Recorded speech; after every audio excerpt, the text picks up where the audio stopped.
tell me about that night. You were at home with your partner? And Yeah. so did people, was it all of a sudden on television or on the internet? Hey, it's coming. I mean, what was the experience? Yeah. So we woke up, it was a Friday morning, and we woke up and the winds were starting to pick up. And our house is completely surrounded by trees. And within maybe the next half an hour, the first tree started to fall and it fell on my partner's car. And then over the next 3 or 4 hours, we were huddled downstairs in a bathroom in the center of the house. And the trees kept falling. These are like 1,000-pound trees. And we had over 25 trees fall on our property. And, throughout this region, people's houses have been completely destroyed from the trees, from the flooding. And so we had service on our cell phones for the first maybe hour of the storm. And then we lost power and we lost Wi-Fi, and there was no way to communicate externally. So we emerged from the storm when it was done, and we had to have people came to our house and cut down all the trees with chainsaws, and allowed us a path to be able to get out, to even go to a grocery store, and to get out into the main roads. How long approximately were you huddled in the bathroom before you felt it was safe to come out? It was about 6 or 7 hours, the storm. Mhm. Were you terrified? Yeah, it was the most scared that I've personally been for my physical safety in my whole life. Yeah, it was really scary.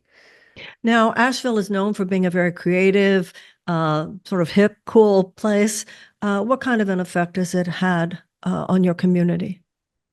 Yeah, it's been very devastating. One of the main arts areas here got completely washed out. It's called the River Arts District. And so we had art galleries, and all of those buildings are completely devastated beyond repair.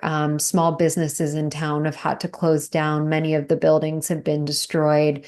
Many people were without power for over 2 weeks, and the water situation still is not resolved here. There's people who don't have clean drinking water available in their homes right now. So we want to do a fundraiser on November 12th. What does that money go for? What are the organizations receiving that money using it for? What are the specific resources that people need and that charitable donations like this are going towards? Yeah, so there's some really incredible organizations on the ground that are meeting the needs of the community. Initially, the emergency needs were things like water and getting heat to people's homes because it's getting cold out here, and so having heat for families. Initial needs were diapers and feminine products and just basic human survival needs, food. And as the needs are changing within the community based on the emergency response, these organizations are responding to what the immediate needs are for people who have lost everything. There are many people who have lost their lives, and many people who have lost their homes and all of their belongings. So it's really a community effort right now to support the people here in getting their feet back on the ground.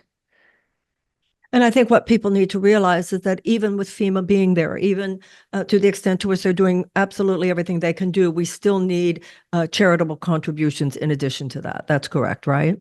Yeah, there is such a great need for support here. And I think what happens after an event like this is initially there's a big response from around the world. This was a catastrophic natural disaster, and then life goes on, and people move on. But the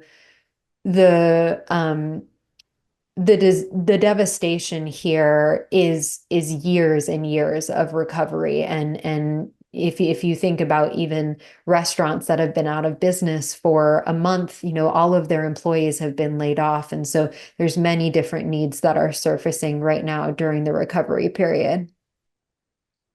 Okay, everybody, you met Amy. You will be with Amy and me, and we will talk to other people who have been part of what this catastrophic hurricane delivered to the people of Asheville. I think we're also going to have someone on the call who experienced it in Florida.